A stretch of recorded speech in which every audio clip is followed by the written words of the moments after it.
ये कहानी एक ऐसे स्नाइपर की है जो रूप बदलने में माहिर है। कई देश की सीक्रेट एजेंसियां उसके पीछे पड़ी है, लेकिन पता नहीं कैसे वो हर बार उनको बेवकूफ बना जाता है। उसका निशाना अचूक है, जिसके चलते उसकी फीस $1 मिलियन में है। ऐसी ऐसी टेक्निक से गन बनाता है जो मशीन के भी पकड़ में नहीं आती। कमाल की सीरीज है जिसे आप एक बार देखना शुरू किए तो खत्म करके ही मानेंगे। आज भी वो अपने एक मिशन को पूरा करने की प्रक्रिया शुरू कर चुका है।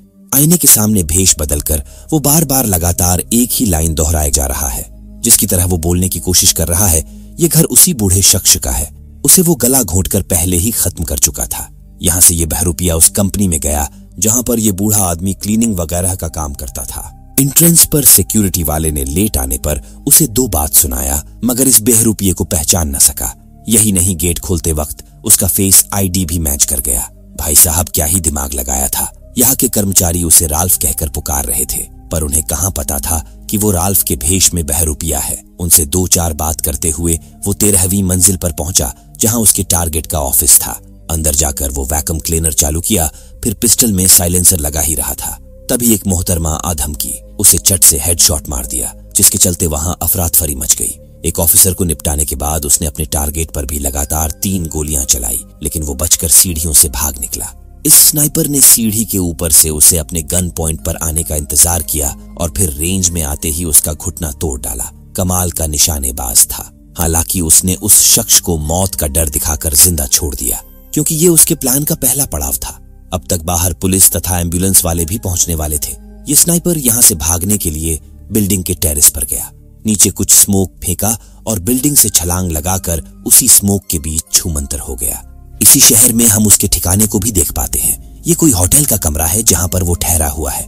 यहीं पर हम उसके असली चेहरे से भी अवगत होते हैं, जो देखने से बिल्कुल मासूम लग रहा था, हालांकि था नहीं। अगली सुबह तक ये खबर जर्मनी में आग की तरह फैल चुकी थी। असल में कल जिस शख्स को बहरूपिये ने गोली मारा वो जर्मनी के सबसे पावरफुल नेता मैनफ्रेड फेस्ट का बेटा था, जिसका नाम था एलियस। वो उसे देखने हॉस्पिटल के लिए निकल चुके थे। दूसरी ओर वो स्नाइपर उन्हीं की ताक में अपनी तैयारी करना शुरू कर चुका था। देखा जाए तो शेर को मान से बाहर निकालने के लिए उसने चारे का इस्तेमाल किया। शिकार खुद ब खुद शिकारी की तरफ बढ़ता चला जा रहा था। कहां से निशाना सांधना है, हवा की गति कितनी है, उसका जुगाड़ करने बाद वो अपने शूटकेस को राइफल में तब्दील करना शुरू किया। Barrel scope, front sight, rear sight, muzzle brake, trigger, यहां तक कि गोली भी उस शूटकेस के अंदर थी। कुछ सेकंड में उसने गन को असेंबल कर लिया। हालांकि परफेक्ट निशाना साधने के लिए गन का स्कोप सेट करना सबसे अहम काम होता है। उसने हॉस्पिटल की दीवार पर निशाना साधा तो गोली 4-5 सेकंड हवा में ट्रैवल करने बाद टारगेट से थोड़ी दाहिने जा लगी। फिर उसने स्कोप को सेट किया, जिसके बाद वाली गोली जाकर एकदम अपने टारगेट पर लगी। इतने में मैनफ्रेड फेस्ट भी हॉस्पिटल पहुंच चुके थे। उनकी सुरक्षा का यहाँ कड़ा इंतजाम किया गया था। सामने वाले बिल्डिंग के छत पर स्नाइपर्स भी तैनात थे। हालांकि इतनी सिक्योरिटी होने के बावजूद भी वो बच नहीं सके। उस स्नाइपर की गोली उनके सर को भेद गया। देखते ही देखते वहां अफरातफरी मच गई। अगले पल वो स्नाइपर राइफल को सूटकेस बनाया, बेड के नीचे एक टाइम बम रखा और भाग निकला। उसके निकलते ही रोड पर पुलिस की गाड़ियों का तांता लग गया। जिस कार में वो फिलहाल भाग रहा है ये उसकी नहीं है। अपनी कार वो हॉस्पिटल से कुछ किलोमीटर दूर पार्क किया था। वहां पहुंचकर कार चेंज किया और विंदास निकल पड़ा। उसके जाने के कुछ देर बाद उसकी पहली कार ब्लास्ट हो गई। मतलब उसका डीएनए जहां जहां छूटने की संभावना थी उस जगह को वो खाक करता गया, जिसके चपेट में कुछ जवान भी आ गए। कुछ ही घंटों में उसके स्नाइपिंग की गूंज पूरी दुनिया में फैल चुकी थी। इस न्यूज को सुन MI6 के एजेंट भी हैरान थे। आखिर कोई इतनी दूरी से किसी को कैसे मार सकता है। अब तक लॉन्गेस्ट स्नाइपिंग कंफर्म किल का वर्ल्ड रिकॉर्ड 3540 मीटर का है, जिसे एक यूक्रेनी स्नाइपर ने 2023 में अंजाम दिया था। पर यह तो उसका भी चाचा निकला। इस MI6 के एजेंट का नाम था बियांका। यहीं पर हम बियांका के फैमिली से भी रूबरू होते हैं। उनकी एक बेटी भी थी जिसका नाम था जैस्मिन, जिसे वो शायद ही कभी टाइम दे पाती थी, इसीलिए उनके रिश्ते कुछ ठीक नहीं थे। उधर वो स्नाइपर म्यूनिक से नोरेम्बर्ग जा पहुंचा था। यहाँ से वो एक एंटिक पीस खरीदा ताकि जर्मनी आने की कुछ ठोस वजह मिल सके। इस घटना के चलते हर टोल पर नाकाबंदी था।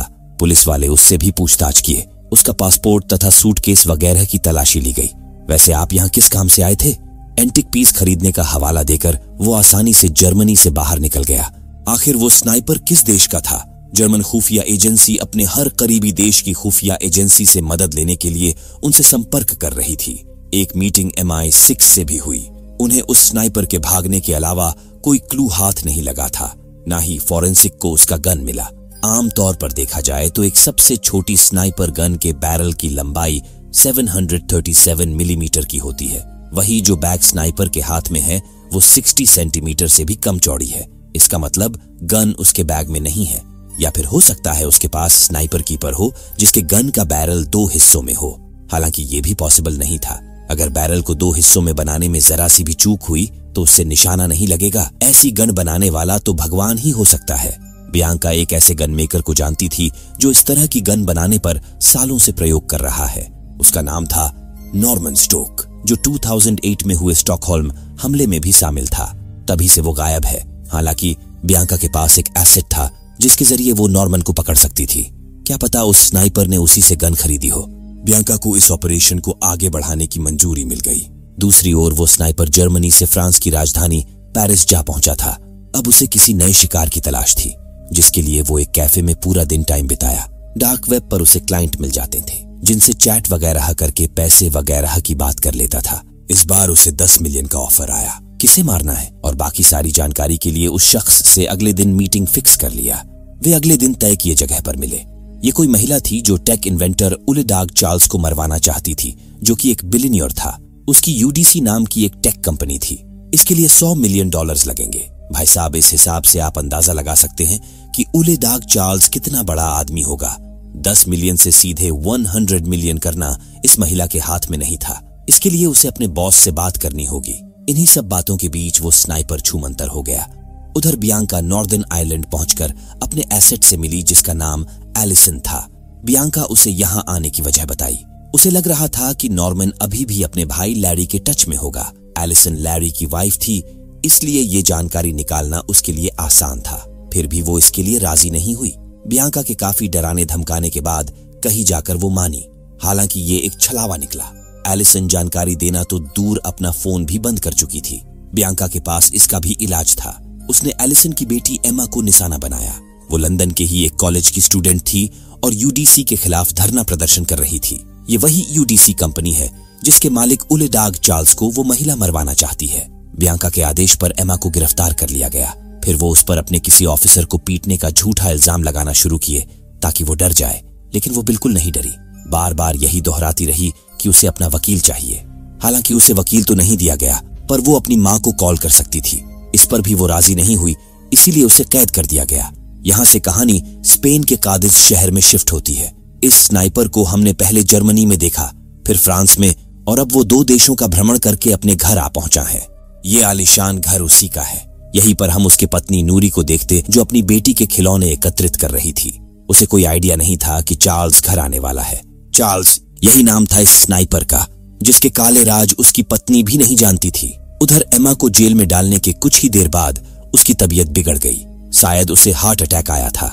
जैसे ही ये बात बियांका को पता चली, वो फौरन वहां पहुंची। उसके साथ एम्बुलेंस में बैठकर अस्पताल भी गई, लेकिन कुछ न हो सका। अस्पताल पहुंचने से पहले ही एमा की मौत हो गई। बियांका का दिमाग हैंग हो गया क्योंकि एमा दिल की मरीज थी, उसे पता ही नहीं था। इधर काम होने के बाद चार्ल्स ने उस शख्स से कांटेक्ट किया। पैसे मांगे मगर पैसे भेजने तो छोड़ो, उल्टा उसने गाली बक दिया। चार्ल्स का मूड ऑफ हो गया। इतना जोखिम लेने के बाद अगर पैसे नहीं मिले तो किसी का भी दिमाग खराब हो ही जाएगा। वैसे दूसरी पार्टी जो उले डाग चार्ल्स को मरवाना चाहते थे, उन्होंने उसके साथ मीटिंग करने का पैसा भेज दिया था। भाई साहब, इसने सिर्फ उनसे बातचीत करने लिए 3.7 मिलियन यूरो लिए, जिसका मतलब ये डील अभी भी इनके बीच चालू था। डाग चार्ल्स कोई रिवर नामक ऐप लॉन्च करने वाला था, जिसके जरिए आप किसी के भी अकाउंट में ताका झाकी कर सकते हो।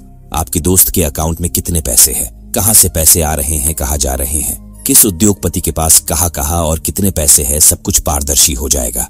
इसी के चलते उसको टारगेट किया जा रहा था। उसे खत्म करने का मामला कितने पर तय होगा, इसकी अभी कोई जानकारी नहीं थी। अगली सुबह बियांका ऑफिस जाने के लिए रेडी हो रही थी, तभी स्पैरो का कॉल आया। असल में फोन पर एलिसन थी, जिसका कोड नेम बियांका ने स्पैरो रखा था। वो अपनी बेटी को लेकर परेशान थी। पुलिस वाले उसे उससे मिलने नहीं दे रहे थे। उसका अनुमान था कि ये सारा किया कराया बियांका का ही है। एक दिन पहले वे दोनों मिलते हैं और अगले दिन उसकी बेटी बेवजह गिरफ्तार हो जाती है। ये कोई इत्तेफाक तो नहीं हो सकता?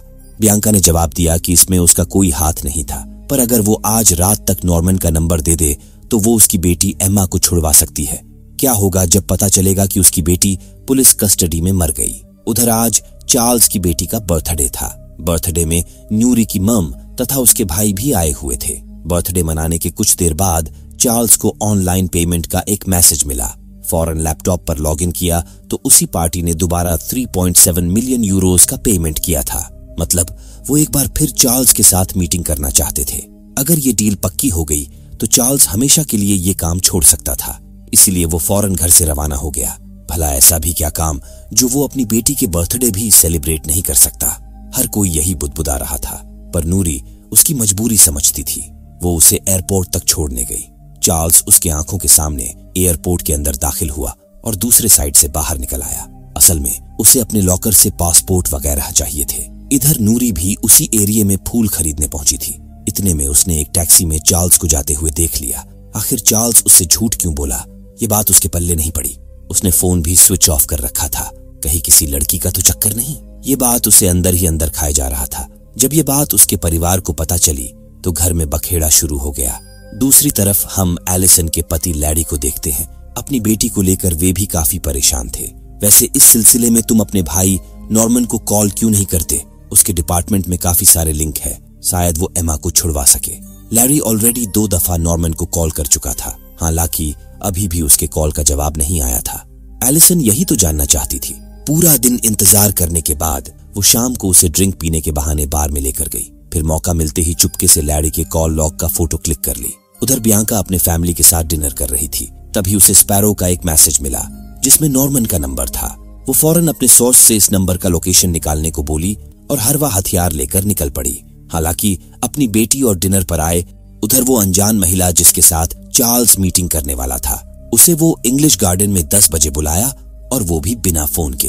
वे दोनों मिले। फिर चार्ल्स ने उसे पिछले वाला नियम फॉलो करने को कहा कि उसे उसके चेहरे की तरफ बिल्कुल नहीं देखना है। वैसे इस महिला के जो बॉस थे वो इस डील को मान गए थे, पर यह काम उसे 28 तारीख से पहले ही करना होगा। असल में उलेडग चार्ल्स 28 तारीख को रिवर प्रोजेक्ट लॉन्च करने वाला था, इसीलिए ये उसे 28 तारीख से पहले ही मरवाना चाहते थे। वैसे चार्ल्स जल्दीबाजी में कोई काम तो नहीं करता था, पर इस बार रकम इतनी बड़ी थी कि मना नहीं कर सका। $20 मिलियन काम के पहले और बाकी के $80 मिलियन काम होने के बाद यही डील हुआ उनके बीच।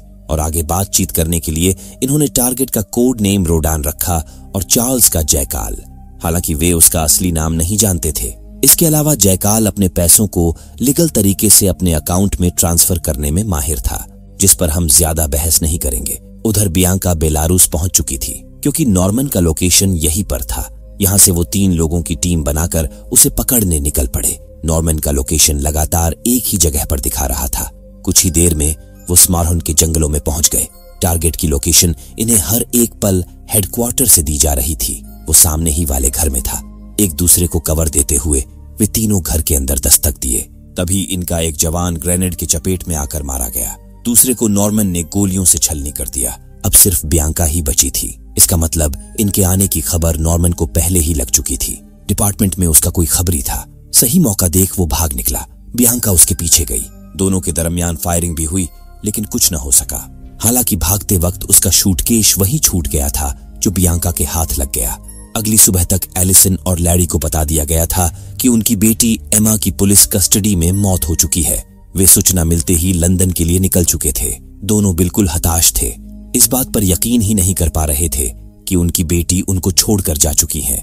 इधर उस सूटकेस की हेडक्वार्टर में जांच की गई तो असलियत सामने आ गया। ये सूटकेस नहीं, चलता फिरता स्नाइपर राइफल था, जिसे एयरपोर्ट से लेकर वो MI6 के हेडक्वार्टर तक चली आई। फिर भी ये सूटकेस कहीं पर भी पकड़ में नहीं आया। इस बात से अंदाजा लगाया जा सकता है कि नॉर्मन कितना सातिर कारीगर था। अगर वो पकड़ में आ जाए तो उस स्नाइपर को पकड़ना आसान हो जाएगा। दूसरी तरफ जयकाल कुछ पुराने हिसाब चुकता करने के मसले पर मैनफ्रेड फेस्ट के एक कलीग से मिला। यहाँ वो प्रॉपर्टी बेचने के मकसद से उनका कस्टमर बनकर आया था। बातचीत के दरमियान वो सिर दर्द का नाटक करने लगा। उसकी दवा उसके कार के अंदर थी। चूंकि बूढ़ा आदमी जान वो लेडी उसके झांसे में आ गई।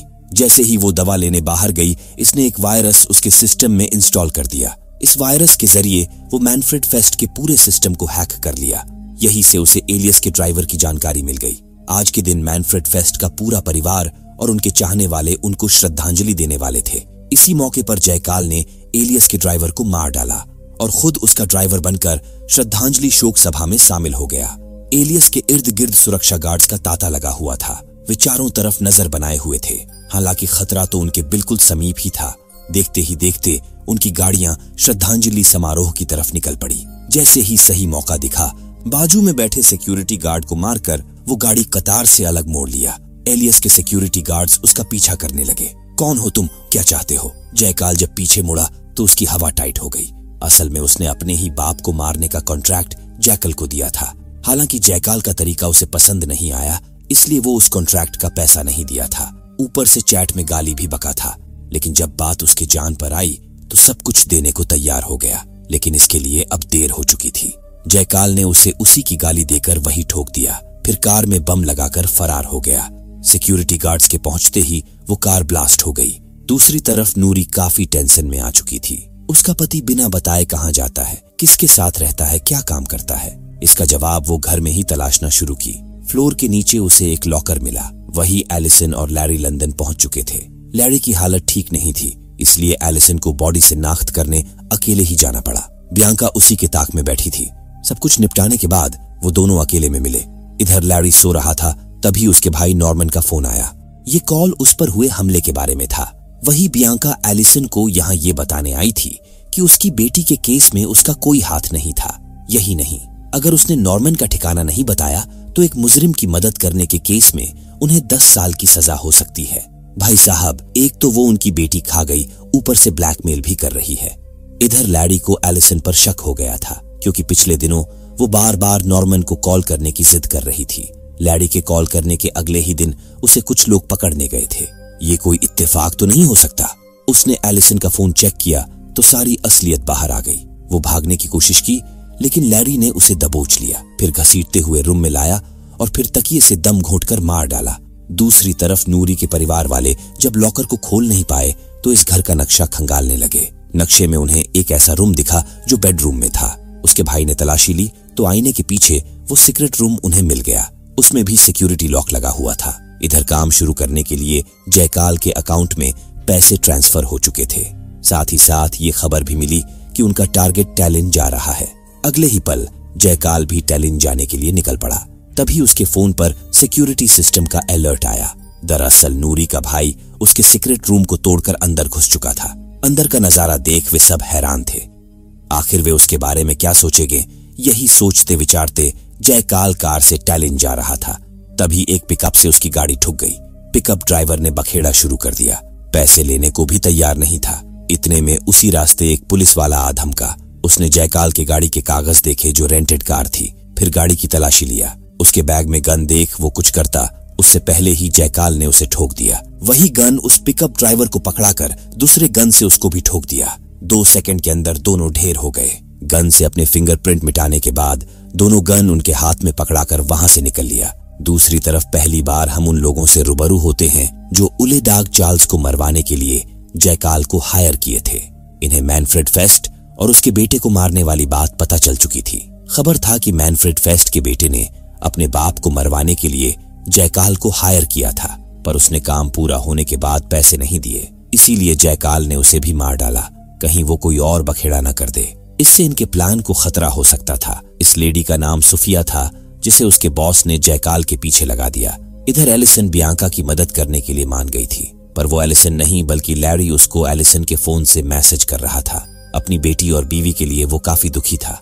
उनसे हद से ज्यादा प्यार करता था। उसके घर में किसने आग लगाया ये बात भी एलिसन के मोबाइल के जरिए उसे पता चल चुकी थी।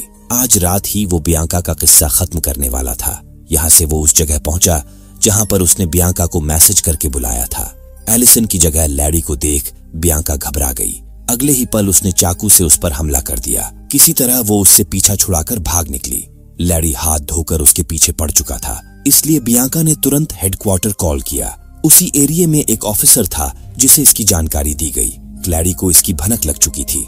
इससे पहले कि वो भागता, ये उसे दोनों तरफ से घेर लिए। बियांका के सख्त आदेश थे कि उसे जिंदा पकड़ना है। तभी नहर से एक बोट गुजर रही थी जिस पर चढ़कर वो उस पार भाग निकला। वो इकलौता लीड था जो उन्हें नॉर्मन तक पहुंचा सकता था। खैर, अब वो उसे लंदन से बाहर निकलने नहीं देंगे। इसके बाद ये एलिसन के फोन को ट्रैक करके उस जगह पहुंचे। पता चला कि वो मर चुकी थी। दूसरी तरफ हम पहली बार उलेडाग चार्ल्स से रूबरू होते हैं, जो अपने आलिशान आइलैंड पर स्विमिंग का मजा ले रहा था। उसके लिए एक बुरी खबर थी। उसके सिक्योरिटी हेड को कहीं से उड़ती उड़ती खबर मिली थी कि चार्ल्स को मारने के लिए किसी शूटर को हायर किया गया है। हालांकि उसे पूरी तरह से ये बात नहीं पता थी, पर इतना जरूर पता था कि टैलिन के कंसर्ट में उनकी जान को खतरा है। वही चार्ल्स अपनी जुबान का पक्का आदमी था। एक बार उसने जो बात बोल दी उसे पत्थर की लकीर समझो। इसका मतलब तो यही हुआ कि अब सब कुछ उसके सिक्योरिटी हेड के ऊपर था। उधर जयकाल टैलिन के उस थिएटर में जा पहुंचा था जहां पर 22 तारीख को चार्ल्स का कंसर्ट था। यहाँ की सिक्योरिटी किस प्रकार की है, वो कौन कौन से एंगल हो सकते हैं जहां से वो चार्ल्स को शूट कर सकता है, उसके दिमाग में यही सब चल रहा था। तो क्या वो चार्ल्स को मार पाएगा? क्या होगा जब उसकी सच्चाई नूरी को पता चलेगी? क्या लैरी अपना बदला पूरा कर पाएगा? चार्ल्स को मारने के लिए वो थिएटर के अंदर गन कैसे लेकर जाएगा, क्योंकि वहां तो शूटकेस ले जाने की इजाजत नहीं होगी।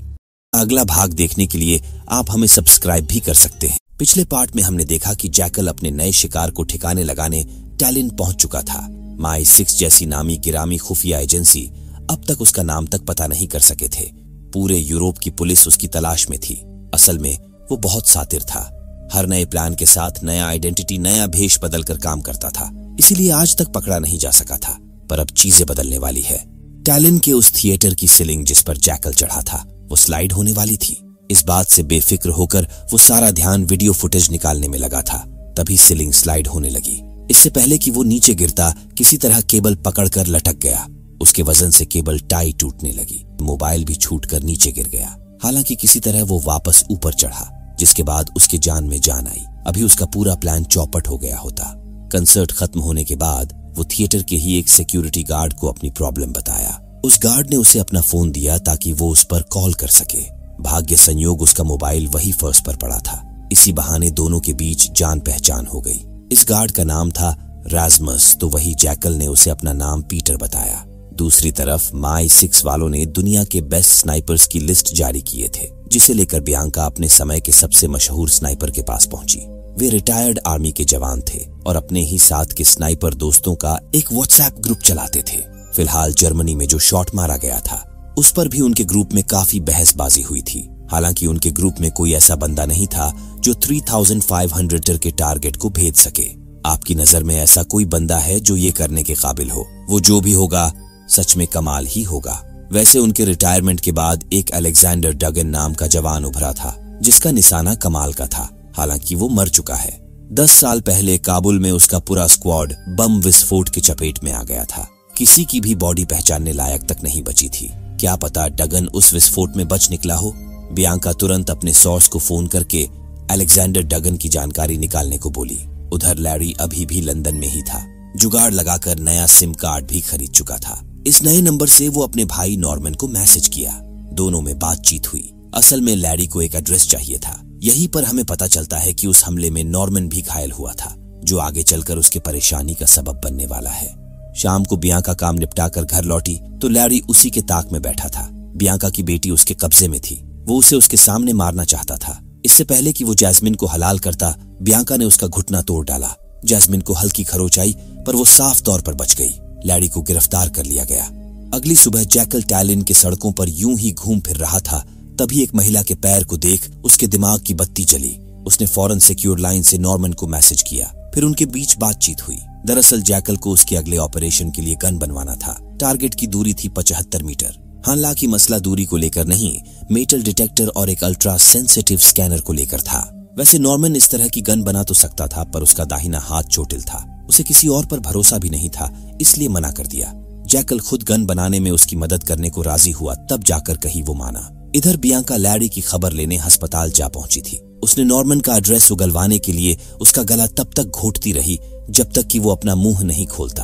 आखिर में जब इन्होंने उससे वादा किया कि वो नॉर्मन को जान से नहीं मारेंगे, तब जाकर वो उसका पता उगलना शुरू किया। फिलहाल वो बुडापेस्ट में है। शहर के बाहर सदन साइड में एक अस्तबल है, वहीं पर एक सफेद कलर की बिल्डिंग में वो रहता है। ये सूचना वो अपने बॉस से साझा की। इलाका काफी बड़ा था, इसलिए इन्हें उस जगह को ढूंढने में काफी वक्त लग सकता था। पिछली बार की तरह ये जोखिम भी नहीं ले सकते थे। ऊपर से नॉर्मन की गिरफ्तारी की मंजूरी भी लेनी थी। ये अपना तामझाम करने में लगे थे। तब तक जैकल बुडापेस्ट पहुंच चुका था। इस बीच जब से वो अपने घर से निकला है, प्रतिदिन अपनी फैमिली से भी बात कर लिया करता था। उधर नॉर्मन उसे पिक करने आ चुका था। ये पहली बार था जब वे दोनों फेस टू फेस मिल रहे थे। यहाँ से वो उसके ठिकाने की तरफ निकल पड़े। मेन गेट पर उसने कैमरा लगा रखा था। इसके अलावा उसके बिल्डिंग के हर कोने पर कैमरा लगा था। ये कोई बहुत पुरानी बिल्डिंग थी जिसके अंदर नॉर्मन का पूरा साम्राज्य था। यहीं पर एक पुराने स्नाइपर गन को देख जैकल की पुरानी यादें ताजा हो गईं। भाई साहब शायद वो पास्ट में फौजी था। फाइनली वे मुद्दे पे आए। जैकल के पास एक फ्रैक्चर बूट का ड्राइंग था। इसी में गन की सारी चीजें फिट करनी थी। नॉर्मन को उसका आइडिया काफी पसंद आया। रह गई बात उस मेटल डिटेक्टर और स्कैनर की, तो उससे बचने के लिए जैकल गन के सारे पार्ट प्लास्टिक का रखने का विचार बना रहा था। हालांकि ऐसा पॉसिबल नहीं था। आमतौर पर सब चीजें प्लास्टिक की हो सकती है, लेकिन बैरल नहीं। पर नॉर्मन जैसा कारीगर हो तो कुछ भी पॉसिबल है। वो हल्के धातु से बैरल को बनाने का जुगाड़ बताया, जिससे वो 7 से 8 गोलियां चला सकता है। इतना उसके लिए काफी था। पहले ये डिजाइन तैयार करना शुरू किए, जिसका कोड नॉर्मन बोलता गया, जैकल टाइप करता गया। इन्हें प्रिंटिंग कोड लिखने में 5 घंटे लग गए। फिर नॉर्मन ने मशीनों को प्रिंट पर लगा दिया, जिसमें 10 घंटे और लगने वाले थे। तब तक ये माहौल जमा लिए। नॉर्मन बेलारूस में किसके काम के लिए गया था, इस पर भी चर्चा हुई। जैकल अपनी बातों में उलझाकर उससे उगलवा लिया कि बेलारूस में उस पर अटैक माई 6 ने किया था। हालांकि वो उनको धूल चटाकर बच निकला था। अगर नॉर्मन पकड़ा जाता तो जैकल को भी दिक्कत हो सकती थी। घुमा फिराकर वो उसे चेतावनी देता गया कि ऐसी गलती वो दोबारा न करे, वरना उसके साथ कुछ भी हो सकता है।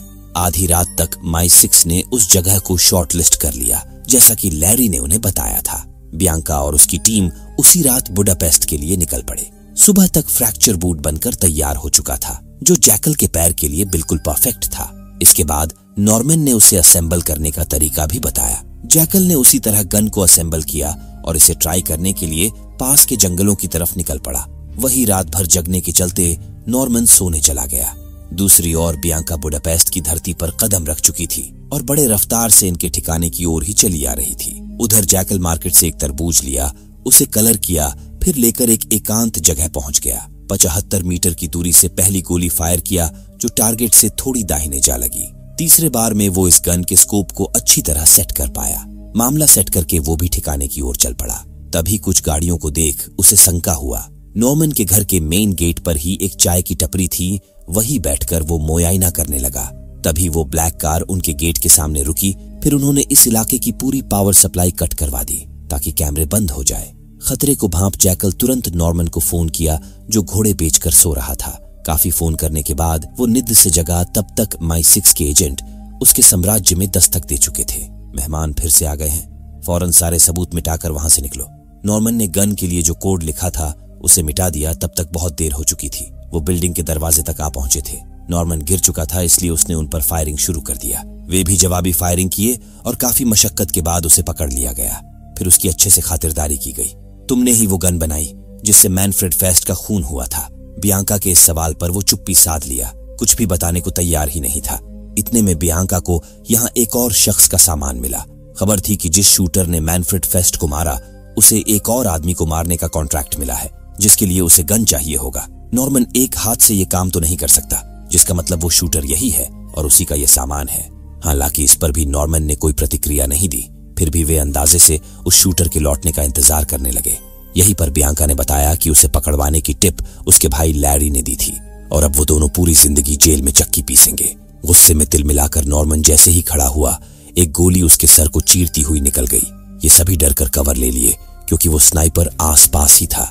अगर वो नॉर्मन को नहीं मारता तो किसी न किसी तरह वो उससे जैकल का नाम उगलवा ही लेते। तभी एक जवान की नजर उस पर पड़ गई। जैकल किसी तरह उनकी गोलियों से बचकर अस्तबल से एक घोड़ा लिया और भाग निकला। ये कार से उसका पीछा किए, लगातार उस पर गोलियां चलाए, मगर हर बार पता नहीं कैसे वो बचता जा रहा था। भागते भागते वो एक पेड़ की टहनी से टकराकर घोड़े से नीचे गिर पड़ा। ये भी पीछे से वहां पहुंचे। इस जंगल में घने अंधेरे के बीच उसे पकड़ना आसान नहीं था। इतने में एक गोली एक एजेंट के बुलेट प्रूफ वेस्ट पर आकर लगी। जंगल के अंदर से ही वो इनको निशाना बना रहा था। हालांकि ज्यादा देर तक वो इनसे छिप नहीं सका। उसकी भलाई भागने में ही थी। बियांका उसका पीछा करते हुए शूट करती रही, लेकिन आखिर में वो एक तालाब में कूदकर गायब हो गया। खीस में आकर बियांका तालाब के उस एरिया में पूरी की पूरी मैगजीन खाली कर दी, मगर कुछ न हो सका। जैकल इस सब का माहिर खिलाड़ी था। ये सब कला उसने कैसे सीखा जानकर आपके होश उड़ जाएंगे। यहाँ से कुछ दूरी पर एक वेयर हाउस था जहाँ पर जानवरों का चारा रखा हुआ था। हार थक कर वो वहीं पर सो गया। तभी इस प्रॉपर्टी के मालिक जगन ने उसे कैद कर लिया। जैकल सारी रात उसी के वेयर हाउस में कैद रहा। फिर सुबह होते ही जगन उसकी खातिरदारी करने आया। उसे धमकाया कि वो फिर उसके प्रॉपर्टी में नजर नहीं आना चाहिए। कहीं ना कहीं जैकल सस्ते में छूटने वाला था। तभी जगन की नजर उसके राइफल पर पड़ गई। फिर मामला बिगड़ गया। उसने जैकल को वापस नहीं जाने दिया। हालांकि वो उसे जितने चाहे उतने पैसे देने को तैयार था। जगन भी समझ चुका था कि आज तगड़ा माल हाथ लगेगा। वो फौरन अपने भाई को कॉल किया और सारा मामला समझाया, और ये भी कि वो मुहमांगा रकम देने को तैयार है। तुम उसे पकड़कर ही रखना, हम तुरंत वहां पहुंच रहे हैं। ये बताकर वो जगन के घर की तरफ निकल चले। बीच रास्ते में पुलिस वालों ने नाकाबंदी किया था। ये उसी शूटर को पकड़ने के लिए किया गया था। दूसरी तरफ जगन मीट खाते खाते बदतमीजी पर उतर आया, जिसका खामियाजा उसे भुगतना पड़ा। जैसे ही मौका मिला जैकल उसे मारकर अपना सामान लिया। फिर जगन की गन और गाड़ी लेकर भाग ही रहा था। तभी जगन के भाई आ गए। उन्हें देख वो कार में ही छिप गया। वे 2 लोग थे। उनके घर में जाने के बाद जैकल कार स्टार्ट किया, लेकिन कार स्टार्ट ही नहीं हो रही थी। इतने में जगन का भाई उसकी लाश देख जैकल पर फायरिंग शुरू कर दिया। हालांकि वो भी उसके सामने ज्यादा देर तक टिक नहीं सका। उसे मारकर जैकल ने दूसरे लड़के को बंदी बना लिया ताकि वो उसके काम आ सके। उसके जरिए वो एक सैफ रास्ते से शहर की तरफ निकल पड़ा। आखिर में वो इस लड़के को भी मारने वाला था। इससे पहले वो उसका मोबाइल ले लिया, लेकिन जैसे ही उसकी नजर मोबाइल स्क्रीन पर पड़ी वो नरम पड़ गया। फिर उसी के फोन से न्यूरी को कॉल किया। उससे हर एक चीज के लिए माफी मांगा। वैसे उसे एक चीज चाहिए थी। उनके बेडरूम में एक कमरा है। उसे ये बताने की जरूरत नहीं, नूरी उस कमरे को जान चुकी है। उसी कमरे से उसके कुछ सामान चाहिए थे। फिलहाल वो हंगरी के बुडापेस्ट में है। इसके बाद वो उस लड़के को मारने ही वाला था। वो दोनों तुम्हारे क्या लगते थे? ये लड़का उनके यहाँ काम करता था और अपनी फैमिली के लिए अपनी जान की भीख मांगे जा रहा था, इसलिए जैकल ने उसे छोड़ दिया। उधर नॉर्मन के अड्डे पर फॉरेंसिक वाले भी अपना काम शुरू कर चुके थे। तभी उन्हें यहाँ से 10 किलोमीटर की दूरी पर 2 लोगों को गोली लगने की खबर मिली। होना हो ये उसी शूटर का काम होगा। यहाँ पर उन्हें शूटर के फिंगरप्रिंट मिलने के काफी चांसेस थे। दूसरे साइड पर इस बात की भी जांच पड़ताल हो रही थी कि MI6 के हेडक्वार्टर में नॉर्मन का खबरी कौन था। हालांकि खबरी अभी भी इनके हाथ नहीं लग पाया था। अब तक सामान लेकर नूरी भी उस होटल में जा पहुंची थी जहां पर चार्ल्स उसके आने का बेसब्री से इंतजार कर रहा था। दोनों मिले। इसके अगले ही पल चार्ल्स उसे वापस जाने को कहा, क्योंकि वो उसे इन सब में और घसीटना नहीं चाहता था। हालांकि उसकी हालत देख नूरी उसे छोड़कर जाने को राजी नहीं हुई। नूरी उसके काम के बारे में इतना तो जानती थी कि उसे उसके काम के लिए भेष बदलना पड़ता है, पर यह सब उसे कुछ ज्यादा ही डरावना लग रहा था। चार्ल्स ने बताया कि उसके पीछे कुछ लोग पड़े हैं, किसी तरह उनसे बचकर यहाँ से निकलना है। इन्हीं सब बातों के बीच वो ऐसे बनकर तैयार हुआ जिसे पहचानना असंभव था। यहाँ से वो बुडापेस्ट एयरपोर्ट पर पहुंचे। नूरी की घर की फ्लाइट थी, इसलिए वो उधर निकल गई, जबकि जैकल अपने काम को अंजाम देने टैलिन की फ्लाइट पकड़ लिया। उसी फ्लाइट में बियांका भी थी, जिसे देखते ही वो पहचान गया। वो भी टैलिन ही जा रहे थे। उनके बॉस ने खबर दिया था कि वो शूटर अलेडाग चार्ल्स को मारने वाला है। असल में ये जानकारी उन्हें अमेरिकन खुफिया एजेंसी CIA की तरफ से मिली थी। उन्होंने जैकल और सुफिया की बात फोन पर सुनी थी। चूंकि सुफिया का नाम भी असली नहीं था, ऊपर से वो सिक्योर लाइन पर बात करते थे, इसलिए उनका डिटेल्स नहीं निकाला जा सका था। टैलिन पहुंचकर वे अपने अपने रास्ते निकल लिए। जैकल ने फौरन रहने का जुगाड़ कर मेकअप वगैरह निकाला और फिर रास्मस को कॉल किया। उसे ड्रिंक के लिए पूछा, जिसे वो मना नहीं कर सका। फिर वे दोनों एक लग्जरी बार में मिले। पीटर ने उसे ड्रिंक ऑफर किया तो दाम देख उसकी भौहें चौड़ी हो गईं। हालांकि इसके पैसे तो पीटर पे करने वाला था। बातचीत करते करते आज रात वो उसके घर पर ठहरने के लिए भी मना लिया। वैसे बताते चले कि रास्मस थोड़ा अल्टर आदमी था, इसलिए आसानी से जैकल के बहकावे में आ गया। अगली सुबह जैकल एक बार फिर सुफिया से मिला और इस बार उनकी ये आखिरी मुलाकात थी। साथ में जैकल ये भी याद दिलाता गया कि काम होने के बाद उसके पैसे मिल जाने चाहिए। इधर ये पैसे बनाने पर फोकस कर रहा है तो उधर उसका साला उसके पैसे चुराने पर। नूरी से वो बिजनेस के लिए 40,000 मांगने आया था और लंबा हाथ मार गया। आज रास्मस की दिन में ड्यूटी थी, वो ड्यूटी जाने ही वाला था। तभी पीटर ने बताया कि वो एक आर्किटेक्चरल इंजीनियर है और उसके थिएटर पर स्टडी करना चाहता है। वैसे उसके पास उस थिएटर का ब्लूप्रिंट तो है, मगर सामने से देखने का मजा ही कुछ और है। रास्मस उसे थिएटर का एक टूर दे तो सकता था, पर उसे ये काम आज दिन में ही निपटाना होगा, क्योंकि रात में म्यूजिक कंसर्ट है। और अगले दिन से थिएटर में लॉकडाउन लगने वाला है। शायद परसों कोई पावरफुल बिजनेसमैन आने वाला है, जिसके बाद बिना स्पेशल परमिशन के किसी को भी अंदर जाने नहीं दिया जाएगा। फिर क्या था, जैकल दिन में ही रासमस की मदद से थिएटर का एक टूर करने पहुंच गया। कुछ जरूरी काम थे, उसको निपटाने में लग गया। उधर MI6 वाले जैकल से मिलता जुलता चेहरा बना चुके थे, हालांकि उसका शक्ल पूरी तरह से उससे मैच नहीं कर रहा था। इस शख्स की एक कॉपी वो UDC को भी भेज दिए, लेकिन उधर से उनका कोई जवाब नहीं आया। इधर जैकल अपना काम निपटाकर वापस रासमस के रूम पर लौट गया। आज शाम को उसकी फ्लाइट थी। रासमस की ड्यूटी से लौटने के बाद वो उसे अलविदा बोलकर निकल गया। हालांकि वो उससे झूठ बोल रहा था। यहाँ से वो पूरी तैयारी के साथ थिएटर पहुंचा। स्कैनर ने उसके बॉडी में मेटल डिटेक्ट कर लिया। शायद ये उसके बूट की वजह से हो रहा है। बूट के बहाने उसे एंट्री मिल गई। यहीं से उसने खाने पीने का भी बंदोबस्त कर लिया। कुछ देर में कंसर्ट स्टार्ट हुआ। जैसे तैसे करके एक म्यूजिक खत्म होने तक इंतजार किया, फिर अपने काम पर लग गया।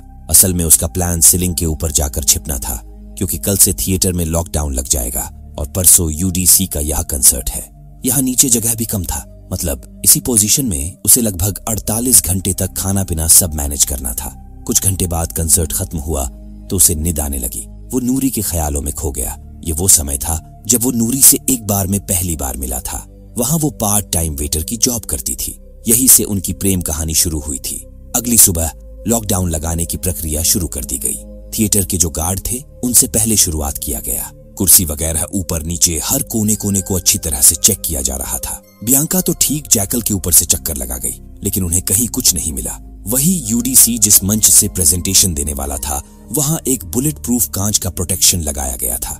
मतलब इनका सिक्योरिटी व्यवस्था बहुत आला था। देखते ही देखते आज का दिन भी गुजर गया। अगले दिन हम उस महिला को देखते हैं जो UDC को मरवाने वाली पार्टी में थी। वो भी उसका कंसर्ट देखने आई थी। दर्शक आ चुके थे, माहौल बन चुका था। UDC के आने के बाद उसका प्रेजेंटेशन शुरू हुआ। इधर जैकल भी बाहर निकलकर पहरे पर तैनात 2 गार्ड को एक के बाद एक निपटा दिया, और वो भी सिर्फ एक ATM कार्ड से, जिसे वो खाली समय में खरोच खरोच कर धारदार बनाया था। अब UDC और जैकल के बीच सिर्फ एक बुलेट प्रूफ ग्लास बचा था। जैसे ही वो ग्लास से बाहर निकला, समझो खेल खत्म। दूसरी तरफ सुफिया और उसके बॉस वगैरह की निगाह टीवी स्क्रीन पर बिल्कुल चिपकी हुई थी। UDC के ग्लास से बाहर निकलते ही एक दूसरे शूटर ने UDC पर फायरिंग शुरू कर दिया, जिससे जैकल की गोली मिस कर गई। फिर उसे दूसरा मौका नहीं मिला। अगले ही पल वहां भगदड़ मच गई। वे समझ चुके थे कि यहाँ 2 शूटर है, पर वे भीड़ को कंट्रोल नहीं कर सके और उसी भीड़ में जैकल भाग निकला। हालांकि रासमस की नजर उस पर पड़ चुकी थी, इसलिए जैकल ने बड़ी चतुराई से उसे भी मार डाला। यहाँ से कहानी 10 साल पीछे जाती है। अफगानिस्तान के प्रांत हेलमंड में हम एक शूटर को देखते हैं जिसका नाम था अलेक्जेंडर डगन। डगन कोई और नहीं बल्कि चार्ल्स ही था। वो और उसका स्पॉटर गैरी एक तालिबानी सरगना को शूट करने के फेर में घात लगाकर बैठे थे। जिनको पता नहीं है बताते चले कि हर शूटर के साथ उसका एक स्पॉटर होता है, जो टारगेट को फाइंड करके एग्जैक्ट लोकेशन बताता है। साथ ही साथ हवा की गति कितनी है, टारगेट से फासला कितना है, ये सब काम स्पॉटर का होता है। लगभग 6 घंटे इसी पोजीशन में इंतजार करने के बाद उनका टारगेट सामने आया, जिसे निपटाकर ये अपने बेस पर लौट चले। परजेंट में MI6 को जैकल की गन उसके यूरिन का सैंपल वगैरह हाथ लग चुका था। शायद अब वो उसके DNA इस्तेमाल करके उसकी पहचान जान सकते हैं। वही जिस शूटर ने UDC पर गोली चलाया था, वो उसी के सिक्योरिटी गार्ड में से एक था। उधर जैकल के नाकाम होने से सुफिया के बॉस विंथ्रॉप का माथा गर्म हो चुका था। अब घानी जैकल के ऊपर गिरने वाली थी, क्योंकि विंथ्रॉप भी बहुत खतरनाक आदमी था, जिसकी वजह से उसका प्लान चौपट हुआ। उस वजह को वो कतई नहीं छोड़ने वाला। हालांकि रिवर लॉन्च होने में अभी भी 5 दिन का समय बाकी है। शायद जैकल कुछ कमाल कर जाए। इधर कैमरा फुटेज से जैकल की फेस आईडी मैच की गई, लेकिन किसी के चेहरे से उसकी फेस आईडी मैच नहीं हुई। मतलब वो बंदा भूत है या फिर पता नहीं क्या है। इन्हें तो कुछ समझ में ही नहीं आ रहा था। वही जोरावर अलेक्जेंडर डगन की फाइल निकाल चुका था, जिसे निकालने के लिए कुछ दिन पहले बियांका उसको बोली थी, पर यह फाइल तो स्ट्रैप 2 निकला।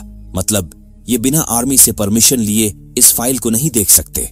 अलेक्जेंडर डगन और उसके यूनिट ने जरूर कुछ बड़ा कांड किया होगा, तभी आर्मी को उनकी फाइल छिपानी पड़ी है। उस तालिबानी सरगना को निपटाने के बाद उनके यूनिट में खुशी की लहर थी, पर यह अंत नहीं था। अभी तो तालिबानी सरगनाओं की इनके पास पूरी लिस्ट थी। अब अगला शिकार किसका किया जाए, उसे चुनने का मौका डगन को मिला। दूसरे मिशन को शुरू करने से पहले थोड़ी मस्ती भी जरूरी थी, इसलिए कमांडर ने उन्हें साइप्रस के ट्रिप पर भेज दिया। वहां डगन और गैरी मौज कर रहे थे, तभी गैरी की एक शख्स से झड़प हो गई, पर वो बंदा बड़ी सही आदमी था। झगड़ा करने के बजाय उसने इनके लिए ड्रिंक ऑफर किया। गैरी अपनी बखान करने में माहिर आदमी था।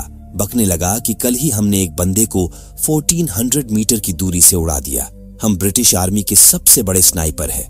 इतना जानने के बाद इस बंदे ने उन्हें एक आदमी को मारने के लिए 20,000 ब्रिटिश पाउंड का ऑफर दिया। वैसे भी वो आर्मी के लिए जान लेते ही है, और इसके लिए उन्हें कितना मिलता है। हालांकि ये दोनों सहमत नहीं हुए, फिर भी वो बंदा अपना कार्ड देता गया। परजेंट में हम नूरी के भाई को देखते हैं, जो घर पर न्यूज देख रहा था। उस किलर की न्यूज देख उसे लगने लगा कि ये चार्ल्स है, क्योंकि ये न्यूज टैलिन की थी और चार्ल्स भी टैलिन गया हुआ था। नूरी फौरन उसे कॉल की, बताई कि न्यूज पर उसके जैसे किसी किलर की फोटो दिखा रहे हैं। आखिर माजरा क्या है? तुम लोग मुंह बंद रखना और किसी से कुछ मत कहना, इसका मतलब वो तुम ही हो। नूरी को कुछ समझ नहीं आ रहा था कि वो क्या करे। हालांकि वो यहाँ स्पेन में बिल्कुल सेफ है, ये बताकर वो फोन काट दिया। कहानी फिर से पास्ट में जाती है, जहां पर एक पावरफुल आदमी अपने बॉडीगार्ड के साथ कहीं से लौट रहा था। तभी किसी ने उसको शूट कर दिया। वे गैरी और डगन थे, जिन्होंने उस शख्स का ऑफर ले लिया था। इसके लिए उन्हें 20,000 ब्रिटिश पाउंड मिले। आगे उनके लिए और भी काम थे। सरफराज के बॉस उनके काम से बहुत खुश थे, पर ये आर्मी छोड़कर इस सब के चक्कर में पड़े तो आर्मी की पुलिस इन्हें जिंदा नहीं छोड़ेगी। इसलिए इनका साथ बस यही तक का था। ड्यूटी पर लौटते ही इन्हें एक तालिबानी फील्ड कमांडर नजीब के आने की सूचना मिली। वो अपने कजन के शादी में आने वाला था। इनका काम बिना खून खराबा किए उसे जिंदा पकड़ना था। सब अपना हर वाह हथियार लिए और नजीब खान को पकड़ने निकल चले। इधर माहौल बन चुका था। ये तालिबानी बड़े मजे से शादी का प्रोग्राम एंजॉय कर रहे थे। तभी ब्रिटिश आर्मी के जवान इनके घर दस्तक दिए। मामला बिल्कुल क्लियर था, उन्हें बस नजीब खान जिंदा चाहिए, जिसे लेकर वो चुपचाप यहाँ से निकल जाएंगे। लेकिन तालिबानी इसके लिए तैयार नहीं हो रहे थे। मामला गरमा रहा था। उधर तालिबानियों का एक स्नाइपर गैरी और डगन पर निशाना साधे हुए था। डगन ने उसे तुरंत शूट कर दिया, पर उस तालिबानी के हाथ में स्नाइपर नहीं बल्कि मशीन गन थी, जिसकी आवाज सुनते ही वहां नरसंहार शुरू हो गया। फौजियों ने आरपीजी देख उनको हिलने तक का मौका नहीं दिया और तब तक गोलियां बरसाते रहे जब तक कि वे सभी ढेर नहीं हो जाते। उनमें बहुत सारे आम लोग भी मारे गए, जो बिल्कुल सही नहीं था। गलती का एहसास होने के बाद उन्होंने इसे छिपाना ही बेहतर समझा। उनके ऊपर हमला हो रहा है ये बताकर वो उस जगह को स्मोक से मार्क किए। आगे का काम हवाई हमले ने कर दिया। डगन को इस घटना की वजह से काफी आघात हुआ। ये घटना उसके लिए डरावना सपना बन गया, जो उसे अक्सर दिख जाया करता था।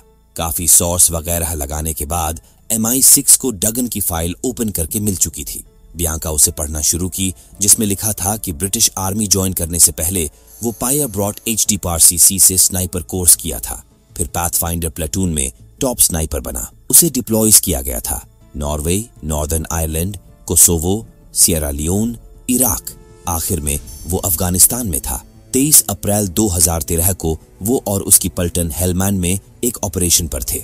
रास्ते में ही उनकी पूरी यूनिट एक धमाके में खत्म हो गई। मतलब डगन मर चुका है, लेकिन असल बात तो इन्हें पता ही नहीं। रास्ते में डगन को एक टिल्ला जैसा दिखा था। सभी गाड़ी से उतरकर सतर्क हो गए। शायद उस टिल्ले पर IED लगाया गया था। बम का निरीक्षण करने के लिए डगन अपने साथ जबरन गैरी को ले गया। वे निरीक्षण करते हुए उस टिल्ले तक पहुंचे। पता चला कि वहां एक छोटा सा साइकिल था। बेवजह ही वो घबरा गए थे। जैसे ही वापस चलने के लिए सभी गाड़ी में सवार हुए, डगन ने अपने पूरे यूनिट को उड़ा दिया। फिर वो गैरी को लेकर छूमंतर हो गया। ब्रिटिश आर्मी की नजरों में बाकी जवानों के साथ वे दोनों भी मर चुके थे। पिछले पार्ट में हमने देखा कि जैकल UDC को शूट करने में नाकाम रहा। अब उसके पास सिर्फ 48 घंटे बचे थे, यानी आज से 2 दिन बाद UDC रिवर को लॉन्च करने वाला है। वही जैकल भी उसी को निपटाने की तैयारी में है। हालांकि ये काम पहले से और जटिल हो चुका है। ये है क्रोएशिया में स्थित वेलमैरिन आइलैंड, जहां पर UDC रहता था। उसके इस साम्राज्य में उसकी इजाजत के बिना कोई परिंदा भी पर नहीं मार सकता। 24 घंटे उसके ड्रोन चारों तरफ निगरानी रखते हैं। खाने पीने की सप्लाई बोट पर भी किसी प्रकार की कोताही नहीं बरती जाती। बाकायदा उनको भी चेक किया जाता है। बाई चांस आइलैंड के आसपास गलती से कोई बोट दिखा तो बिना तलाशी लिए उन्हें भी जाने नहीं देते। जमीन, पानी, हवा, यहाँ के हर एक चीज पर उनका दबदबा है। दूसरी ओर बियांका डगन के कमांडर से मिली, जो इन दिनों किसी गंभीर बीमारी से जूझ रहे थे। वहां भी वही बात पता चला कि डगन बम धमाके में अपने स्क्वाड के साथ मर चुका है। हालांकि बियांका को इस पर भरोसा नहीं था। वही उसकी बॉस इजाबेल मान चुकी थी कि इस ऑपरेशन में वो नाकाम हो चुके हैं, इसलिए केस बंद कर रहे हैं। इस बात को लेकर दोनों में काफी बहस हुई, क्योंकि बियांका हार मानने को तैयार ही नहीं थी। उसे लग रहा था कि वो जैकल को पकड़ने के काफी करीब है। इज़ाबेल ने उसकी एक नहीं सुनी, इसलिए बियांका ये जॉब छोड़कर चली गई। MI6 में गद्दार कौन है? इस बार तलवार बियांका के सीनियर ओसी के ऊपर था। हालांकि वे सभी सवालों के जवाब देकर बाहर निकल आए। उधर जैकल वापस स्पेन जा पहुंचा था। उसे अपने लॉकर से कुछ पासपोर्ट चाहिए थे, साथ ही साथ वो अपने फैमिली से मिल लिया। नूरी और सस्पेंस नहीं झेल सकती थी। अब उसे उसकी असलियत जानना था। उसे तो इस पर भी शक होने लगा था कि असल में उसका नाम चार्ल्स है भी या नहीं। डगन ने कम से कम 10 दफा चिल्ला कर कहा कि उसका नाम चार्ल्स है और वो पैसों के लिए लोगों को मारता है। हालांकि अब उसने रुकने का मन बना लिया है। सिर्फ एक आखिरी काम, फिर इसके बाद वो हमेशा के लिए कहीं दूर चले जाएंगे, एक नई शुरुआत करेंगे। नूरी को पहले से ही शक था कि वो अभी भी नहीं रुकने वाला, बस ऐसे ही बातें बना रहा है। अगली सुबह चार्ल्स ऑपरेशन पर जाने के लिए हरवा हथियार ले रहा था। तभी नीचे नूरी का भाई आया। दरअसल उसे चार्ल्स से काम था। वो उसे किसी जिमी से मिलाने के लिए जुबान दे चुका था। नूरी तुरंत भड़क गई, क्योंकि जिमी इस एरिया का सबसे पावरफुल डॉन था। चार्ल्स के पास बहुत पैसे है, वो बिजनेस पार्टनर बन सकता है। ये सब उसे बताने की क्या जरूरत थी? ये बात वो चार्ल्स को बताई, और ये भी कि जिमी बहुत खतरनाक आदमी है। हालांकि चार्ल्स को इस बात से रत्ती भर फर्क नहीं पड़ा। वो उनके बिजनेस में इन्वेस्ट करने तथा जिमी से मिलने के लिए मान गया। आज दिन में 1 बजे सियारा होटल में मीटिंग फिक्स हुई। 1 बजे के करीब चार्ल्स एक फिशरमैन से मिला। वे एक दूसरे को भलीभांति जानते थे। चार्ल्स पहले भी उसकी बोट लेकर पास्ट में फिशिंग कर चुका था। आज भी उसे थोड़ी सुकून की जरूरत थी। वो अकेले फिशिंग करना चाहता था, इसलिए उसका दोस्त उसे बोट की चाबी देकर चला गया। उधर 1 बजने के बाद भी जब चार्ल्स नहीं आया तो जिमी अल्वारो पर भड़कने लगा। अपनी बचाव में उसने उगल दिया कि वो बहुत पैसे वाला है, उससे डील लाखों में नहीं बल्कि करोड़ों में होगी। इतने में एक गोली जिमी के सर को भेद गई। अल्वारो को समझ ही नहीं आया कि जिमी के साथ क्या हुआ। असल में ये काम जैकल का था। उसके लिए लोगों को मारना अब खेल बन चुका था। यहां से वो हरवा हथियार लेकर फौरन क्रोएशिया के स्प्लिट शहर में पहुंचा। याद दिलाते चले कि क्रोएशिया के वैलमेरिन आइलैंड पर ही यूडीसी रहता है। गन वापस रखते वक्त वो एक दफा नॉर्मन का नाम लिया कि मेरे दोस्त, तुम सच में एक सच्चा कलाकार थे। दरअसल नॉर्मन मरने से पहले उसके लिए इतना जबरदस्त चीज बनाकर गया है जिसे देख आपके भी होश उड़ जाएंगे। इधर जिमी के मरने की न्यूज बियांका को भी मिली, जिसमें लिखा था कि इस ऑपरेशन को कोई छोटा मोटा स्नाइपर अंजाम नहीं दे सकता। इसका मतलब हो ना हो ये काम जैकल का हो सकता है। अगली सुबह जैकल एक बॉट वाले को हायर किया। उसे क्लैंड्रा पक्षी का शिकार करना था जो प्लावनिक आइलैंड पर पाई जाती है। कुछ दूर जाने के बाद जैकल ने बोट रुकवाया और उसे बड़ी चतुराई से मार डाला। उसके पास एक ऐसी स्नाइपर गन थी जो एक गिम्बल से अटैच होने वाली थी, जिससे बॉट पानी में चाहे जितना हिले डुले फर्क नहीं पड़ने वाला था। ऊपर से इसमें टारगेट को लॉक करके ट्रेस करने का भी एडवांस सेंसर लगा था। वाकई में नॉर्मन कमाल का कारीगर था। तभी एक ड्रोन जैसे ही उसके मशीन के दायरे में आई, उसे पता चल गया। वो तुरंत गन को ढककर फिशिंग करने लगा। वे अपने कंट्रोल रूम से उस बॉट पर नजर बनाए हुए थे। हालांकि वो बॉट इनसे 2 मील के फासले पर थी, इसलिए दिक्कत की बात नहीं थी। इधर यूडीसी अपना रूटीन फॉलो करने निकल पड़ा। सुबह 10 बजे वो प्रतिदिन समंदर में स्विमिंग करता था। उसके गार्ड्स पहले हर जगह का मुआयना किए। जब सब कुछ सही रहा उसके बाद यूडीसी सामने आया। तब तक जैकल भी गन लेकर निशाना साधने के लिए तैयार हो चुका था। तभी उसके करीब से एक बोट गुजरी, जिसके चलते उसका बैलेंस बिगड़ गया। तब तक यूडीसी पानी में कूद चुका था। वही 2 मील की दूरी पर जो फिशिंग बोट खड़ी थी वो बिल्कुल भी हिल नहीं रही थी। इन्हें शक हुआ तो ये एक आदमी को उसकी तरफ भेज दिए। जैकल उसे अपनी तरफ आते देख उसकी तरफ निशाना सांधा और रेंज में आते ही उसे मार डाला, जिससे उनको पता चलते देर नहीं लगा कि बॉट पर स्नाइपर है। उनके खेमे में तुरंत हड़कंप मच गई, क्योंकि यूडीसी किनारे से काफी दूरी पर था। स्नाइपर का पता चलते ही उसका सिक्योरिटी गार्ड तुरंत उसे पानी में डुबो ले गया। हालांकि सांस लेने वो ऊपर तो निकलेंगे ही। जैकल हर एक सेकंड काउंट कर रहा था। उसे अंदाजा था कि वो कितने देर में ऊपर आएंगे। सेंसर एक टारगेट को लॉक भी कर चुका था, पर दूरी की वजह से पानी के अंदर गोली की मारक क्षमता कम हो जाएगी, इसीलिए वो उनके ऊपर आने का इंतजार करता रहा। जैसे ही वो बाहर निकले, यूडीसी के सिक्योरिटी गार्ड की खोपड़ी खुल गई। मतलब सेंसर ने पानी के अंदर सिक्योरिटी गार्ड को ही टारगेट लॉक कर लिया था। जब तक ये गन रिलोड करता, यूडीसी सांस लेकर फिर से पानी के अंदर चला गया और अंदर ही अंदर स्विमिंग करके किनारे की तरफ बढ़ने लगा। इधर जैकल भी हर एक सेकंड काउंट करते हुए उसे ट्रेस करते जा रहा था। 34, 35, 36 और ये खेल खत्म। भाई साहब, उसने इनके गढ़ में आकर यूडीसी को मार डाला। ये उसका पीछा किए। अगले पल वेलमेरिन आइलैंड के आसपास के सारे इलाके में नाकाबंदी कर दी गई। एक जगह जैकल उनके हाथ लगने ही वाला था, इसीलिए उन पर गाड़ी चढ़ाकर भाग निकला। पुलिस की गाड़ियां उसके पीछे लग गई। काफी जद्दोजहद करने के बाद आखिरकार वो उनको गोल गोल घुमाकर फरार हो गया। देर बाद ये खबर न्यूज पर भी आ गई। यूडीसी के मरने के बाद उसके कलीग ने मीडिया के सामने सूचित किया कि वो कुछ महीनों के लिए रिवर के लॉन्च को टाल रहे हैं। न्यूयॉर्क में बैठे विंथ्रॉप और उसकी टीम तो इस न्यूज को सुनकर झूम उठे, पर अभी इनका काम पूरा नहीं हुआ। इसके पीछे जो लोग थे, विंथ्रॉप उनको भी हटाने वाला था। यूडीसी के मरने से इजाबेल पर भी सामत आ पड़ी थी। पहले इस केस को बंद करने के ऑर्डर्स थे और अब बात कुछ और है। सिक्स के चीफ बियांका को ढूंढ रहे थे। इजाबेल ने बताया कि वो काफी जिद्दी है, उसकी वजह से बेलारूस में उनके 2 ऑफिसर्स मारे गए। इस ऑपरेशन के लिए वो सही नहीं है, वो काम छोड़कर जा चुकी है। 1-2 दिन में उसका रेजिग्नेशन लेटर भी आ जाएगा। बियांका को लेकर चीफ के पास एक प्लान था। वो MI6 छोड़कर यूं ही इधर उधर घूमती फिरेगी। ये उनके लिए खतरे का सबब बन सकता है। मतलब ये उसको बलि का बकरा बनाने के फिराक में थे। दूसरी ओर जैकल खतरे से निकलने के बाद फिर से एक नई मुसीबत में पड़ गया। एक बच्चे को बचाने के चक्कर में उसकी कार पलट गई। वो उसी के अंदर फंस चुका था। वो तो शुक्र था कि उसी समय एक कार वाला उस रास्ते से गुजर रहा था। वो फौरन पुलिस को सूचना देते हुए नीचे आया और किसी तरह डोर खोलकर जैकल को बाहर निकाला। वो भी सोच रहा होगा कि भलाई का तो जमाना ही नहीं रहा। जैकल ने गन भिड़ाकर उसकी कार की चाबी छीन ली और फरार हो गया। दूसरी तरफ जिमी के मर्डर केस की छानबीन पूरी हो चुकी थी। जिमी के मर्डर में अल्वारो का कोई हाथ नहीं था, इसलिए उसे बरी कर दिया गया।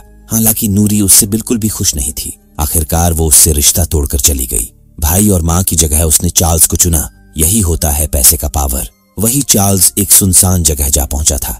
वहां उसने सारे सबूत मिटाए, फिर सूटकेस लेकर पैदल ही निकल पड़ा। आगे चलकर उसे एक बूढ़े कपल मिले जो अपनी वैनिटी वैन लेकर पिकनिक पर आए थे। जैकल उनसे गुहार लगाने लगा कि उसे हाई ब्लड प्रेशर है, उसे तत्काल हॉस्पिटल जाना है। अगर वे उसे हॉस्पिटल तक छोड़ देते तो बड़ी मेहरबानी होती। वैसे हॉस्पिटल यहाँ से 10 मिनट की ही दूरी पर है। ये भावनाओं में बह गए और उसे हॉस्पिटल तक छोड़ने के लिए राजी हो गए। नॉन स्टॉप आधे घंटे तक गाड़ी चलाते गए, लेकिन हॉस्पिटल तो आया ही नहीं। पता चला कि ये गलत बंदे को लिफ्ट देकर फंस चुके थे। इधर इजाबेल अपना प्रस्ताव लेकर बियांका के घर पर दस्तक दे चुकी थी। तो बात ऐसा है कि जैसा बियांका चाहती थी वैसा ही होगा। 6 में सब जानते हैं कि ये केस क्लोज हो चुका है, इसलिए इस ऑपरेशन को उन्हें सीक्रेट रखना होगा और हर पल की खबर इजाबेल को देनी होगी। बियांका उनकी शर्त को मान गई, जिसके बाद वो और विंस स्पेन के लिए निकल गए, क्योंकि उसके अनुमान से जैकल ने ही जिमी को मारा है। इधर जैकल मोंटेनेग्रो के बॉर्डर पर जाने का मूड बना चुका था, जो कि यहाँ से 80 मिनट की दूरी पर था। ये बूढ़े कपल बंदूक को देखकर मना भी नहीं कर सकते थे। 1 घंटे लगातार सफर करने के बाद पता चला कि मोंटेनेग्रो बॉर्डर से कुछ किलोमीटर पहले पुलिस ने नाकाबंदी किया था। बारी बारी सभी की गाड़ियां चेक की जा रही थीं। ये रास्ता बदलिए। एक सुनसान एरिया में जाकर नाकाबंदी हटने का इंतजार करने लगे। उनके बीच अच्छे से बातचीत भी हुई, पर ट्रैवर को लग रहा था कि वो उनको मार डालेगा। हालांकि जैकल का ऐसा कोई इरादा नहीं था। आज रात वो इसी वैनिटी वैन में सोने का विचार बना ही रहा था, तभी बुढ़िया ने मौका देख उसके पीठ में चाकू घोंप दिया। इससे पहले कि वो संभलता, ट्रैवर उस पर टूट पड़ा। दोनों के बीच गन की छीना झपटी हुई। आखिर में ट्रैवर जैकल के हाथों मारा गया। अगले पल उसने ट्रैवर की वाइफ को भी मार डाला। इस बात का उसे बड़ी अफसोस हुआ। उसका इरादा इन्हें मारने का बिल्कुल नहीं था। वो फौरन नूरी को कॉल किया, बताया कि स्पेन को अलविदा कहने का समय आ चुका है। सिर्फ वो तीनों हमेशा के लिए कहीं दूर जाने वाले हैं। कैसे क्या करना है वो सब भी उसे अच्छी तरह समझा दिया, जिसका मतलब तो यही था कि वे अब स्पेन में सुरक्षित नहीं है। अगली सुबह इस वैनिटी वैन में मौजूद सारे सबूतों को ठिकाने लगाने का इंतजाम करके वो पैदल ही निकल पड़ा। दूसरी ओर बियांका और विंस स्पेन की धरती पर कदम रख चुके थे। एयरपोर्ट से वो सीधे पुलिस स्टेशन पहुंचे। वहां उन्हें जिमी की फाइल मिली। साथ में ये भी पता चला कि जिस टाइम जिमी को गोली लगी थी वो इसी एरिया के अल्वारो नामक लड़के के साथ था। हालांकि छानबीन में वो लड़का निर्दोष निकला। फौरन छूट भी गया, क्योंकि अल्वारो की बहन का एक धनी ब्रिटिश से शादी हुआ है, तो उनके पास पैसे की कोई कमी नहीं है। वो ब्रिटिश आदमी जैकल हो सकता है। उसका नाम क्या है और वो कहाँ रहता है? उसका पूरा नाम था चार्ल्स काल्थ्रॉप।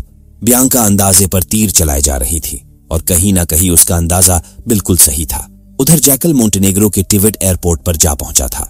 दोस्तों, कई व्यूअर्स को लग रहा होगा कि ये बंदा एयरपोर्ट पर भी बिंदास कैसे घूम रहा है। तो बात ऐसी है कि उसने सारे कांड क्रोएशिया में करे, फिर बस के जरिए बॉर्डर क्रॉस करके दूसरे देश यानी मोंटेनेग्रो में चला आया। यहाँ से वो शायद स्पेन की फ्लाइट लेने वाला है। यहीं से उसने पेमेंट के लिए सुफिया को मैसेज भी किया कि उसे 24 घंटे के अंदर पेमेंट चाहिए।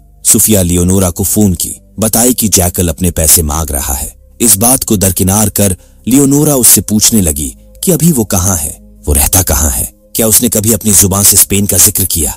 जैकल अपने बारे में कभी भी कुछ नहीं कहता था। वैसे तुम ये सब क्यों पूछ रही हो? खैर, उसका पैसा मिल जाएगा। सुफिया ने अपने पैसे की भी बात की। इस काम के लिए इस बार उसे डबल पैसे चाहिए थे। लियोनोरा बिना संकोच के मान गई, जो कि उसे बड़ा अजीब लगा। अब तक बियांका और विंस नूरी के घर के बाहर घात लगाकर बैठ चुके थे। बस दरकार थी तो जैकल के आने की। बियांका उसे जिंदा पकड़ने के फिराक में थी ताकि उस शख्स तक पहुंचा जा सके जिसने जैकल को हायर किया था। हालांकि इन्हें जैकल को मारने के इंस्ट्रक्शंस मिले थे, पर बियांका हर बार अपनी वाली ही करती थी, जिसका खामियाजा उसे आगे चलकर भुगतना पड़ेगा। वही नूरी को समझ नहीं आ रहा था कि वो कौन सा रास्ता चुने। आखिर में उसने बैग भरकर पैसे लिए और फिर सोच में पड़ गई। दरअसल वो चार्ल्स को धोखा नहीं देना चाहती थी। उधर लियोनोरा का एक बंदा सुफिया के दिए हुए पते पर उसके काम के पैसे देने पहुंच चुका था। वो रूम 205 में थी। असल में वो रूम 205 में ठहरी तो थी, पर इस समय वो बाहर थी। उसने खतरे को उसी वक्त भांप लिया था जब लियोनोरा उससे चार्ल्स की निजी जानकारी के बारे में पूछ रही थी। किलर उसके रूम में गया, तब तक वो इस होटल को छोड़कर रफू चक्कर हो गई। इधर बियांका और विंस को इंतजार करते करते शाम हो चुका था।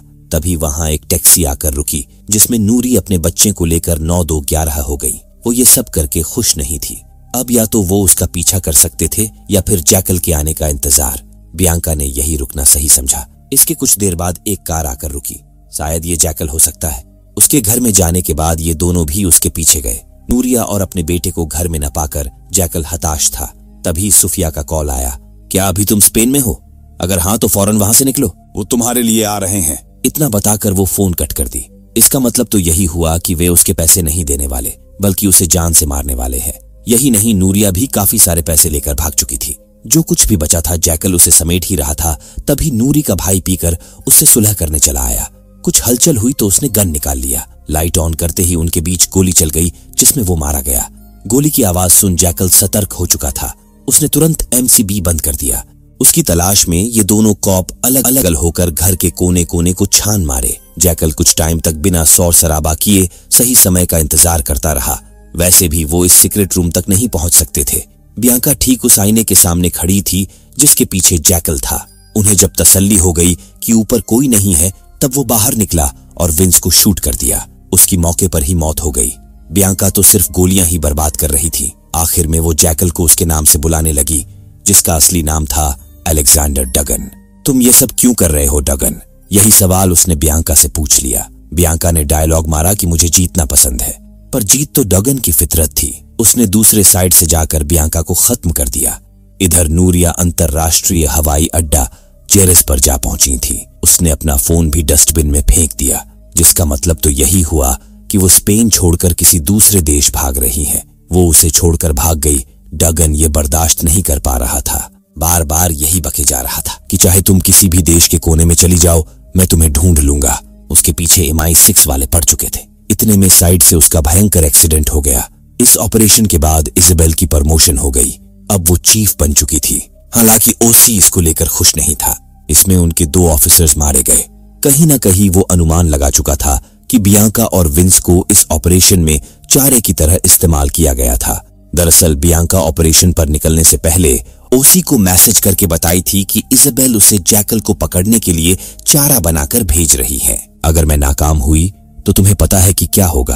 कहीं ना कहीं बियांका को इस बात का शुरू से ही अंदाजा था कि उसे चारा बनाया जा रहा है। मतलब उसकी जिद ने ही उसकी जान ली। दूसरी तरफ हम जैकल को देखते हैं, जो पता नहीं कैसे वहां से बचकर हंगरी जा पहुंचा था। यहाँ वो सुफिया से मिलने आया था। अब उसे विंथ्रॉप की तलाश थी, जिसने उसके पैसे नहीं दिए। साथ ही साथ उसे नूरिया को भी ढूंढना था। तो दोस्तों, इसका पहला सीजन काफी शानदार रहा।